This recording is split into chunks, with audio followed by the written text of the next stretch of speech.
Шум строительной техники в 9-м микрорайоне Магаса не утихает ни днем, ни ночью. Строительство детского сада было начато в июне прошлого года. Не покладая рук, с раннего утра здесь трудится около 25 рабочих.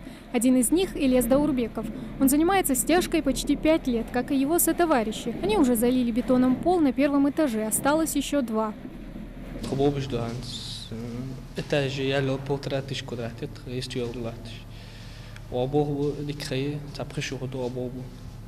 Бригада цапрысагутха.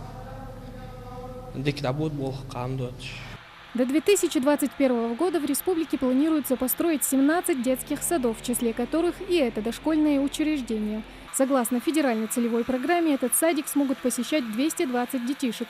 В помещении будут размещены игровые и спальные комнаты, зал для занятий физкультурой и музыкой.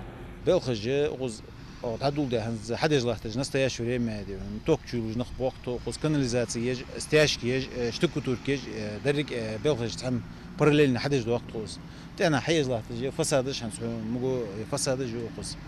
Строители не сомневаются, сдать объект у них получится в сроки, ведь для этого они делают все возможное. Работают, подгоняя друг друга.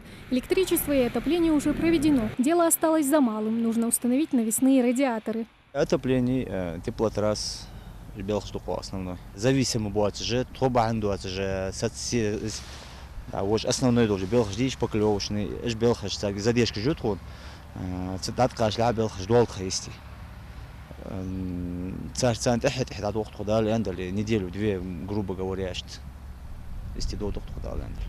Детский сад в 9-м микрорайоне предусмотрен для жителей, строящихся рядом многоквартирных домов. Для них здесь строится еще и школа. Все в шаговой доступности.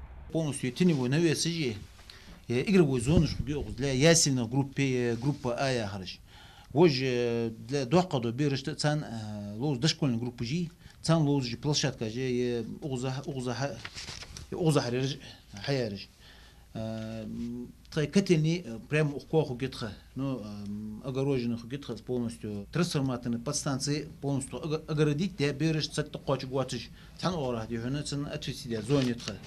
В скором времени облагородят и прилегающую территорию. С началом потепления начнется ремонт внутридворовых дорожек, посадят деревья и цветы, чтобы создать для малышей комфортные условия. Также будет набран штат, в котором помимо педагогов, поваров будут еще психолог и медработник. Дошкольное учреждение для жителей 9-го микрорайона должно открыть свои двери уже в сентябре этого года. Тамара Хашигулькова, Хамзат Халухоев, Новости 24.